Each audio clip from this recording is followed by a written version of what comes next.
Every time வந்து இந்த application நாங்கள் அனுப்புகிறப்ப நாங்கள் பார்ப்போம் எத்தனை ஸ்டூடெண்ட்ஸு யூபிஎஸ்சி சிவில் சர்வீஸ் எக்ஸாமினேஷனுக்கு வந்து இன்ட்ரெஸ்ட் காமிக்கிறாங்கன்னு பார்ப்போம் அப்படின்றதுக்காக.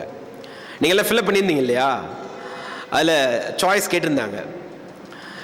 அதில் வந்து இந்த முறை தான் நம்பர் ஆஃப் ரிஜிஸ்ட்ரேஷன்ஸில் சிவில் சர்வீஸ்க்கு அதிகமான ரிஜிஸ்ட்ரேஷன்ஸ்.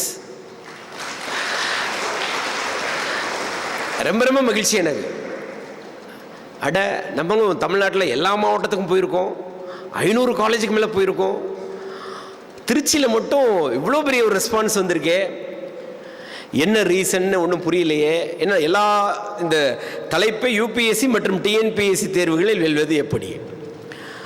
யூபிஎஸ்சிக்கு நம்ம மக்கள் அவ்வளோ தூரம் ஆர்வம் வந்துடுச்சு அப்படின்னா என்னுடைய லட்சியம் வந்து சீக்கிரமாக நிறைவேற போகுது அப்படின்னு ஒரு சந்தோஷம். அப்படி என்ன லட்சியம் அப்படின்னா, 20 லட்சம் பேர் டிஎன்பிஎஸ்சி குரூப் 4க்குலாம் எழுதுகிறாங்க எக்ஸாமு. சிவில் சர்வீஸ் எக்ஸாமினேஷன்னா 20,000 பேர் தான் அப்ளிகேஷனே போடுறாங்க.